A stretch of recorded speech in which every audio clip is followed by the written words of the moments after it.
नमस्कार, ABC channel में आपका स्वागत है। मैं हूं सचिन श्रीवास्तव और आप मेरे साथ देखेंगे आजमगढ़ से जुड़ी खबरें। आइए नजर डाल लेते हैं आज की खास खबरों पर। खबर के प्रायोजक हैं Windows INC, roadways Azamgarh, UPVC window और डोर्स की विक्रेता और वुडन टच भंवरनाथ आजमगढ़। वर्ष 2016 की TGT जीव विज्ञान की लंबे समय से लटकी रही परीक्षा आखिरकार 31 जुलाई को जिले के 7 केंद्रों पर आयोजित हुई। सुबह 9:30 बजे से 11:30 बजे तक ये परीक्षा आयोजित कराई गई। शुचिता पूर्वक परीक्षा के सकुशल संपन्न कराने के लिए जिलाधिकारी राजेश कुमार ने कई अफसरों की तैनाती की थी। उन्होंने बताया कि प्रत्येक परीक्षा केंद्र पर पर्याप्त पुलिस बल, प्रति 2-3 परीक्षा केंद्रों पर सेक्टर मजिस्ट्रेट, प्रत्येक परीक्षा केंद्र पर एक पर्यवेक्षक स्टैटिक मजिस्ट्रेट तैनात रहे, जिसमें राजकीय बालिका इंटर कॉलेज आजमगढ़ हेतु अपर मुख्य अधिकारी जिला panchayat Azamgarh, DAV inter college Azamgarh हेतु जिला पूर्ति अधिकारी सुनील कुमार पुष्कर को स्टैटिक मजिस्ट्रेट पर्यवेक्षक तथा उप जिला मजिस्ट्रेट सदर को sector magistrate, Shibli national inter college Azamgarh हेतु प्राचार्य, जिला शिक्षक एवं प्रशिक्षण संस्थान जाफरपुर आजमगढ़, अमरनाथ राय निस्वा इंटर कॉलेज पहाड़पुर आजमगढ़ हेतु जिला आबकारी अधिकारी अनूप शर्मा, अग्रसेन कन्या इंटर कॉलेज हेतु परियोजना अधिकारी डूडा अरविंद कुमार पांडे को स्टैटिक मजिस्ट्रेट पर्यवेक्षक तथा उप जिला मजिस्ट्रेट बुढ़नपुर को sector magistrate, Madan Mohan Malviya inter college Kandharapur हेतु सचिव आजमगढ़ विकास प्राधिकरण बैजनाथ, राष्ट्रीय इंटर कॉलेज तहबरपुर हेतु जिला बेसिक शिक्षा अधिकारी अतुल कुमार को स्टैटिक मजिस्ट्रेट पर्यवेक्षक तथा उप जिला मजिस्ट्रेट निजामाबाद को सेक्टर मजिस्ट्रेट के रूप में तैनात किया गया। उक्त के अतिरिक्त जिला खाद्य विपणन अधिकारी गोविंद कुमार उपाध्याय, अधिशासी अभियंता जल निगम अरविंद कुमार शर्मा तथा जिला प्रोबेशन अधिकारी BL यादव की तैनाती स्टैटिक मजिस्ट्रेट पर्यवेक्षक के रूप आरक्षित की गई। परीक्षा के बाबत परीक्षार्थियों ने बताया कि उन्हें खुशी है कि लंबे समय से कोर्ट में लटके रहे मामले में आदेश आने के उपरांत परीक्षा कराई गई। मऊ जनपद से परीक्षा देने आए गौरव यादव ने बताया कि प्रश्न काफी बेहतर पूछे गए थे। TGT बायोलॉजी की थी, ट्रेंड के जो टीचर बायोलॉजी की पेपर था। 2016 जून का फॉर्म में भरा गया है और अन्य विषयों की परीक्षा हो चुकी थी, जबकि इस विषय की परीक्षा कोर्ट में जाने के कारण कि जीव विज्ञान को साइंस विषय में शामिल किया जाए या नहीं, इसको लेकर मामला कोर्ट में था और उसके बाद जो है फरवरी में जो निर्णय है उसके बाद जो है परीक्षा अब ली गई है। परीक्षा अच्छी थी, पेपर काफ़ी अच्छा था, क्वेश्चन लेवल अच्छे थे। जैनपुर थाना क्षेत्र के मीठीपट्टी गांव में एक विवाहिता की संदिग्ध परिस्थितियों में मौत के बाद मृतका के छोटे भाई ने अपनी बहनोई की भाभी के साथ अवैध संबंध के चलते पानी में डुबाकर हत्या करने का आरोप लगाया। बता दें कि दुर्गासा उम्र 30 वर्षीय पुत्री मुन्नर राजभर निवासी भुवना बुजुर्ग की शादी वर्ष 2010 में मीठीपट्टी निवासी सूर्यभान पुत्र हरिलाल के साथ हुई थी। शुक्रवार की रात करीब 9:15 बजे विवाहिता की ससुराल पक्ष की तरफ से मायके वालों को फोन करके बताया कि दुर्गासा की तबीयत खराब है।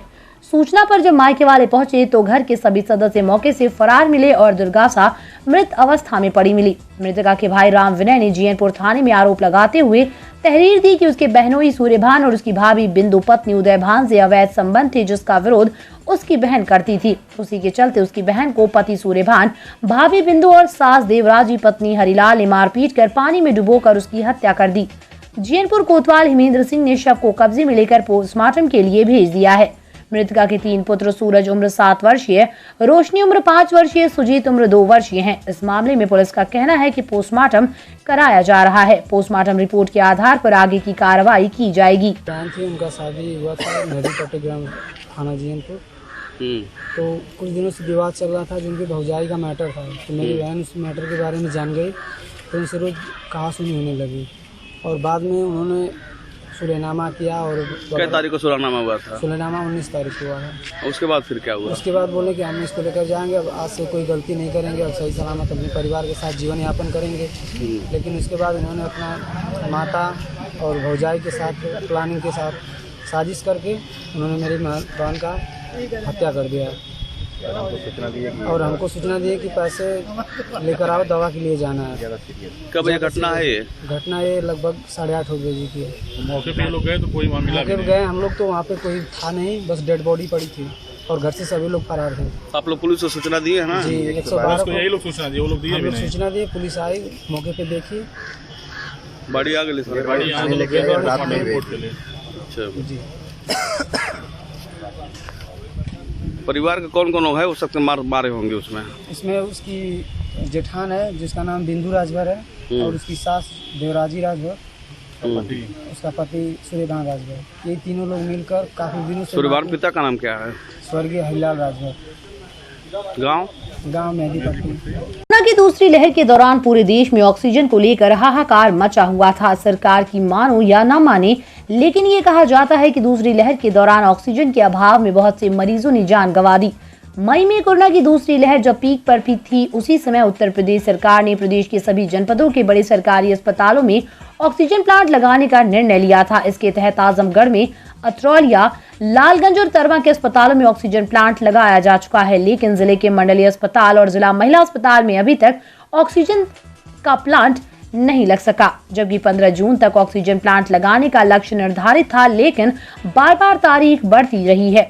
मंडलीय जिला अस्पताल में लगने वाले ऑक्सीजन प्लांट का बेस तो बनकर तैयार हो चुका है, लेकिन अभी प्लांट नहीं आया है। सीएमओ डॉक्टर इंद्र नारायण तिवारी ने बताया कि जिला अस्पताल और जिला महिला अस्पताल में स्थापित होने वाले oxygen plant PM cares fund से लगना है। प्लांट के आने में देरी की वजह से अभी तक दोनों अस्पतालों में स्थापित नहीं हो सके। बताया कि जल्द ही मंडलीय जिला अस्पताल और जिला महिला अस्पताल में ऑक्सीजन प्लांट स्थापित कर दिया जाएगा। जिले के दो प्रमुख अस्पतालों मंडलीय अस्पताल और जिला महिला अस्पताल में जिस तरह से ऑक्सीजन प्लांट लगने में देरी हो रही है, वो कहीं कोरोना की संभावित तीसरी लहर में मरीजों के लिए घातक न बन जाए। जनपद में अतरौलिया, लालगंज और लाट घाट में ऑक्सीजन प्लांट तैयार हो गए हैं। तरवा का ऑक्सीजन प्लांट आ गया है। अधिकतर संभावना है कल तक उसका कार्य पूरा हो जाएगा। सर, मंडलीय अस्पताल का ऑक्सीजन प्लांट अभी नहीं बन सकता है, सर इसमें कितने टाइम लगेंगे? मंडलीय अस्पताल एवं जिला महिला अस्पताल में ऑक्सीजन प्लांट लगना है, जो पीएम केयर से लगाया जाना है। उसके लिए प्लेटफार्म तैयार हो गया है, शेड तैयार हो गया है। बाकी अभी प्लांट आने में थोड़ा वक्त लगेगा। आते ही उसको स्थापित करा दिया जाएगा, संचालित करा दिया जाएगा। उससे संबंधित जो और तैयारियां हैं वो की जा रही हैं। किन कारणों की देरी हो रही है? पीएम केयर फंड से जो भी ऑक्सीजन प्लांट आने हैं, उसमें अभी न आने की वजह से ये कार्य अभी अधूरा पड़ा हुआ है। जैसे आ जाएगा उसके साथ ही संचालित कर दिया जाएगा। Inner wheel club of Azamgarh द्वारा रोडवेज स्थित एक होटल के सभागार में शनिवार को सम्मान समारोह व समीक्षा कार्यक्रम का आयोजन किया। सर्वप्रथम श्री गणेश प्रतिमा के समक्ष मुख्य अतिथि क्लब की चेयरमैन अर्चना वाजपेयी व अन्य द्वारा संयुक्त रूप से दीप प्रज्वलित किया गया। इसके बाद श्री गणेश वंदना से कार्यक्रम का विधिवत शुभारंभ हुआ। उक्त कार्यक्रम में क्लब द्वारा चेयरमैन अर्चना वाजपेयी का क्लब की नव नियुक्ति जिला पदाधिकारियों द्वारा चेयरमैन अर्चना वाजपेयी द्वारा विधिवत माल्यार्पण कर स्वागत किया गया। इसके बाद आर्थिक रूप से कमजोर सिधारी निवासी सतनाम की 11 वर्षीय मानसिमर कौर, जो की शारीरिक रूप से असक्षम है, उसे संस्था की अध्यक्ष लाजो अग्रवाल ने गोद लिया। आगे से उसकी पूरी देखरेख संस्था द्वारा की जाएगी। नगर के लक्ष्मीरामपुर स्थित कौशल्या नर्सिंग होम से महिला सशक्तिकरण पर जागरूकता रैली निकाली गई, जिसे हरी झंडी चेयरमैन अर्चना वाजपेयी ने दिखाकर रवाना किया। महिला सशक्तिकरण पर बल देते हुए स्त्री शक्ति, नशा मुक्ति रोकना, हेल्थ एंड हाइजीन विषयक पर एक रैली निकाली गई, जो कि नगर क्षेत्र का भ्रमण करते हुए नेत्र मंदिर पर पहुंची, जहां 5 कोरोना वॉरियर्स जुम्मन, याकूब, गुड्डू, इकबाल, फैजल को छाता, चप्पल, गमछा और चद्दर प्रदान कर सम्मानित किया गया। इसके बाद नेत्र मंदिर में हरियाली के लिए हरे बैग में 40 पौधे रोपे गए।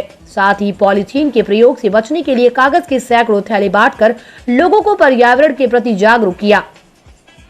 अपने स्वागत से अभिभूत चेयरमैन अर्चना वाजपेयी ने कहा कि संस्था का उद्देश्य महिलाओं को मुख्य धारा में लाकर स्वावलंबी बनाना प्राथमिकता है। स्ट्रॉन्ग वुमेन स्ट्रॉन्ग वर्ल्ड की थीम पर चलकर क्लब आगे कार्य करेगा। उन्होंने कहा कि वैश्विक बीमारी कोरोना ने समूचे विश्व के समक्ष एक चुनौती पेश की है। इसके लिए महिलाएं, युवतियों को हर स्थिति से निपटने के लिए तैयार होना पड़ेगा। महिलाएं खुद स्वावलंबी बने और अपनी क्षमता से समाज का प्रतिनिधित्व करें, तभी समाज में अपेक्षित रूप से परिवर्तन की बयार आ सकेगी।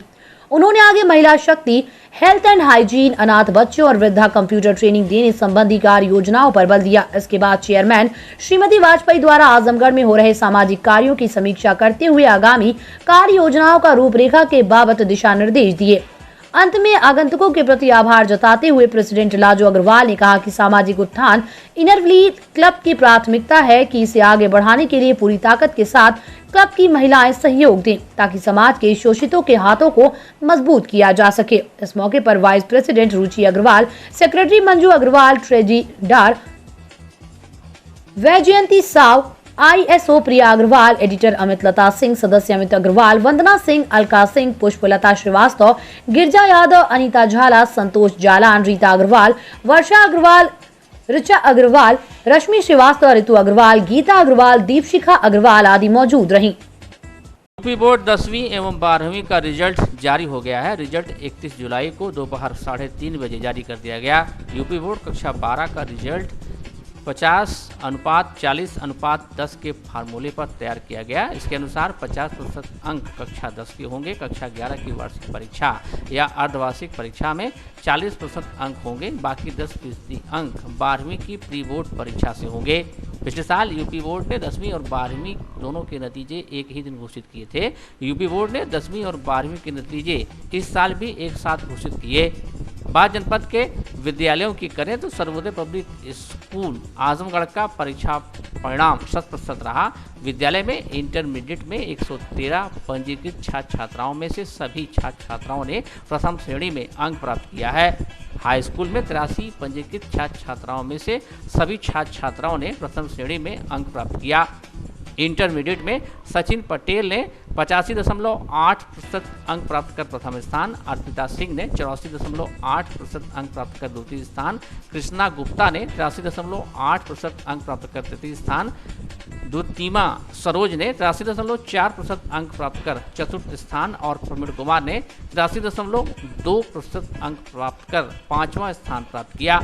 हाई स्कूल परीक्षा फल में विपिन यादव ने 89.8% अंक प्राप्त कर प्रथम स्थान, विनीत यादव ने 89.3% अंक प्राप्त कर द्वितीय स्थान, श्वेता पांडे एवं श्वेता यादव ने संयुक्त रूप से 88.3% अंक प्राप्त कर तृतीय स्थान, आर्यन सिंह ने 88.1% अंक प्राप्त कर चतुर्थ स्थान प्राप्त किया। कोविड काल में सभी स्टाफ ऑनलाइन क्लास के हिसाब से क्लासेस चले हैं। मैं अपने टीचरों को और जो हमारे बच्चे हैं उनको ढेर सारी बधाई देता हूं। जिस तरह से क्लासेस ऑनलाइन करके टीचर ने मेहनत किया और उसी हिसाब से बच्चे भी मेहनत किए हैं। रिजल्ट अच्छा आया है। अपने बच्चों को और अपने स्टाफ को ढेर सारी शुभकामनाएं देता हूँ। वहीं दूसरी ओर केंद्रीय माध्यमिक शिक्षा परिषद दिल्ली ने कक्षा 12वीं का परिणाम शुक्रवार को घोषित किया तो जनपद के विद्यालयों के बच्चों का शानदार प्रदर्शन सबके सामने आया, जिसमें सर्वोदय पब्लिक स्कूल हरबंसपुर आजमगढ़ के बायोलॉजी वर्ग की सौम्या पाठक ने सर्वश्रेष्ठ प्रदर्शन करते हुए 95.2% अंक प्राप्त किए। इसके अतिरिक्त वेदिका उपाध्याय ने गणित वर्ग से 94.2% अंक, लालिमा यादव ने बायोलॉजी वर्ग में 94% अंक, सौम्या राय ने बायोलॉजी वर्ग में 93.4%, दिव्यांशु मिश्रा ने बायोलॉजी वर्ग से 93.4% अंक, आदित्य सिंह ने गणित वर्ग से 93% अंक, पूर्ण प्रसून यादव ने गणित वर्ग से 93% अंक प्राप्त किया। विद्यालय के बच्चों के उत्कृष्ट प्रदर्शन पर विद्यालय के संस्थापक प्रबंधक राजेंद्र प्रसाद यादव ने बच्चों को उनकी सफलता पर हार्दिक बधाई दी एवं बच्चों के उज्जवल भविष्य की कामना की। कहा कि यह परीक्षाफल विद्यालय के शिक्षकों एवं बच्चों के अथक प्रयास का परिणाम है एवं हम भविष्य में और भी उत्कृष्ट परीक्षाफल देने का प्रयास करते रहेंगे। केंद्रीय माध्यमिक द्वारा कक्षा 12वीं का परीक्षा परिणाम घोषित हुआ है, जिसमें सर्वोदय पब्लिक स्कूल हरबंसपुर के बच्चों ने अपनी लगन, मेहनत, अध्यापकों के उचित मार्गदर्शन के कारण ही बड़ा उत्तम प्रदर्शन किया है। इस कोविड में भी छात्र, अभिभावक एवं अध्यापकों का पूर्ण सहयोग रहा है, जिसमें हमारे यहाँ बायोलॉजी की छात्रा सौम्या पाठक ने 95.2% अंक प्राप्त कर विद्यालय में प्रथम स्थान प्राप्त किया है। वेदिका उपाध्याय ने गणित वर्ग से 94.4%, लालिमा यादव 94%, सौम्या राय 93.4%, दिव्यांशु मिश्रा 93.4%, आदित्य सिंह 93%, पुण्य प्रसून यादव 93% अंक प्राप्त कर संपूर्ण विद्यालय परिवार को गौरवान्वित किया है। अंत में मैं यही कामना करती हूँ कि हमारे बच्चे अपनी मेहनत के बल पे अपने जीवन के शिखर पे आसीन हो और अपने माता पिता और विद्यालय का नाम रोशन करें। कोरोना की दूसरी लहर के दौरान बढ़ते संक्रमण को देखते हुए शासन ने सरकारी अस्पतालों में ओपीडी सेवाएं बंद कर दी। जून में जब संक्रमण की रफ्तार थमी, उसके बाद अस्पतालों में कोविड प्रोटोकॉल का पालन करते हुए ओपीडी सेवाएं फिर से बहाल कर दी गई। लेकिन न तो अस्पताल प्रशासन न ही इलाज के लिए आए मरीज और उनके परिजन कोविड के गाइडलाइन का पालन कर रहे हैं। इसका नजारा देखने को मिल रहा है मंडलीय जिला अस्पताल में, जहां न तो हॉस्पिटल प्रशासन की ओर से गेट पर मरीजों की थर्मल स्कैनिंग की जा रही है और न ही उनके हाथों को सैनिटाइज कराया जा रहा है। यही हाल मरीजों और उनके परिजनों का भी है। बहुत कम ऐसे हैं जो मास्क लगाकर हॉस्पिटल आ रहे हैं। बड़ी संख्या में उन लोगों की है जो मान चुके हैं कि कोरोना जा चुका है। वो ना तो मास्क लगा रहे हैं और ना ही सामाजिक दूरी का पालन किया जा रहा है। डॉक्टर को पहले दिखाने की होड़ में मरीज एक दूसरे से नजदीकियां बना रहे हैं, जिससे चिकित्सकों के चैम्बर के सामने भारी भीड़ उमड़ रही है। वैक्सीनेशन सेंटरों पर भी टीकाकरण के लिए प्रतिदिन बड़ी संख्या में लोग आ रहे हैं, जिससे कोविड प्रोटोकॉल की धज्जियां उड़ रही हैं। अगस्त के अंतिम सप्ताह से कोरोना की संभावित तीसरी लहर में इस तरह की लापरवाही घातक सिद्ध हो सकती है। इस मामले में मुख्य चिकित्सा अधिकारी डॉक्टर इंद्र नारायण तिवारी का कहना है कि सभी सरकारी अस्पतालों को कोविड प्रोटोकॉल का पालन कराने के निर्देश दिए गए हैं। जहां पालन नहीं हो रहा है उन्हें फिर कड़े निर्देश दिए जाएंगे। उन्होंने मरीजों और उनके परिजनों से भी अपील की कि कोरोना से बचाव के लिए कोविड प्रोटोकॉल का पालन करें। इस संबंध में निर्देश दिए गए हैं कि कोरोना के से संबंधित प्रोटोकॉल का पालन किया जाए। इस समय विशेष परिस्थिति वैक्सीनेशन के प्रोग्राम को लेकर है। जहां जिन चिकित्सालयों में वैक्सीनेशन का प्रोग्राम है वहां अधिकांश संख्या में लोग आ रहे हैं और सभी उत्सुक हैं कि कितनी जल्दी हमको वैक्सीनेशन हो जाए। इस कारण से भीड़ काफ़ी मात्रा में अस्पतालों में आ रही है। अस्पताल में अन्य मरीजों की भी ज़्यादा भीड़ देखी जा रही है। मंडलीय चिकित्सालय में भी हर स्तर पर प्रोटोकॉल पालन किए जाने के निर्देश दिए गए हैं और प्रयास किया जाएगा कि कोई संक्रमण के सभी प्रोटोकॉल पालन किए जाएं और सोशल डिस्टेंसिंग के लिए पर्याप्त निर्देश दे दिए गए हैं, उनका अनुपालन किया जाए। श्री गांधी स्नातकोत्तर महाविद्यालय मालटारी आजमगढ़ के द्वारा आजादी का अमृत महोत्सव मनाया गया। ये कार्यक्रम आजादी की 75वीं वर्षगांठ के अवसर पर पूरे प्रदेश में भव्य रूप से मनाए जाने का निर्देश शासन द्वारा समस्त शैक्षिक संस्थाओं को दिया गया था। ये महोत्सव 12 मार्च 2021 से प्रारंभ होकर 15 अगस्त 2023 तक अलग अलग माध्यम से समारोह पूर्वक पूरे देश में मनाया जाना है। इस कार्यक्रम के तहत सड़क सुरक्षा सप्ताह का आयोजन श्री गांधी पीजी कॉलेज मालटारी आजमगढ़ में हुआ, जिसमें 2 पहिया वाहन वाले जो हेलमेट लगाए थे उन्हें प्राचार्य doctor Kaushalendra Vikram Mishra, chief doctor doctor Premchand Yadav, Hindi विभागाध्यक्ष डॉक्टर हसीन खान आदि लोगों ने फल देकर उनका उत्साहवर्धन किया। जो लोग हेलमेट नहीं लगाए थे उन्हें ये समझाया गया कि हेलमेट को बोझ ना समझें, इससे जीवन सुरक्षित रह सकता है, इसलिए हेलमेट का प्रयोग अवश्य करें। सरकार के अंतर्गत ये कार्यक्रम आयोजित किया गया है। सरकार का आदेश था कि सड़क सुरक्षा सप्ताह प्रत्येक महाविद्यालय मनाए, जिसमें कि रोवर्स रेंजर्स, एनसीसी, एनएसएस आदि के विद्यार्थी कोरोना के प्रोटोकॉल को पालन करते हुए सड़क सुरक्षा के अंतर्गत जो लोग हेलमेट लगाकर आते हैं उनका सम्मान करें और प्रोत्साहित करें कि सब लोग हेलमेट लगा करके मोटरसाइकिल चलाएं। हमारे कॉलेज में आज दिनांक 31 जुलाई को यह सड़क सुरक्षा सप्ताह के अंतर्गत एक कार्यक्रम का आयोजन किया गया, जिसके अंतर्गत सड़क पर जितने भी लोग हेलमेट लगाए आए हैं उनको हम सब लोगों ने केला दिया है और उनको प्रोत्साहित किया है कि आपने बहुत ही अच्छा काम किया है। और जो लोग बिना हेलमेट के गए हैं उनसे कहा गया है कि आप लोग जरूर हेलमेट लगाएं, क्योंकि बिना हेलमेट लगाने से आपके जीवन को अत्यंत ही नुकसान हो सकता है, आपका जीवन लीला समाप्त हो सकता है यदि कोई एक्सीडेंट होता है तो। इस काम में हमारे कॉलेज के वॉलंटियर्स जो रोवर्स रेंजर्स के हैं, एनएसएस के हैं, एनसीसी के हैं, वो लगे थे। साथ ही साथ उनके प्रोग्राम अधिकारी डॉक्टर शैलेश पाठक जी हैं और डॉक्टर शैलेश सिंह जी हैं और डॉक्टर प्रदीप राय जी हैं और डॉक्टर नीतेश जायसवाल जी हैं और भी डिपार्टमेंट के हैं, डॉक्टर राजेश जी हैं, डॉक्टर बालचंद जी हैं, बाकी कैडेट्स हैं। ये पूरा स्टाफ हमारा लगा हुआ है जो लोगों को अवेयर करने का काम कर रहा है। वुडन और एल्युमिनियम हुआ पुराना, यूपीवीसी विंडो और डोर्स का आया जमाना। अपने घर, मकान और ऑफिस में लगवाएं शानदार यूपीवीसी विंडो और डोर्स। दीमक, पेंट, पॉलिश के खर्चों से बचें। High security, sound proof, energy saving, fire resistant, water proof, one time investment. UPVC window और डोर्स अब आपके शहर आजमगढ़ में उपलब्ध। Windows INC besides BJP office, roadways, civil lines, Azamgarh. Wall interior के लिए भी संपर्क करें। 3D wallpaper, 5D wallpaper, designing wallpaper, kitchen, bedroom and drawing room wallpaper.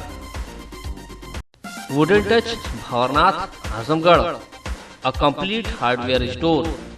हमारे यहाँ branded plywood, flush door, designer door, PVC door, Formica, fancy hardware, kitchen की chimney एवं modular kitchen की एक्सक्लूसिव रेंज उपलब्ध। अपने आशियाने में लगाइए 4 चांद, पहुंचिए वुडन टच, भंवरनाथ, आजमगढ़।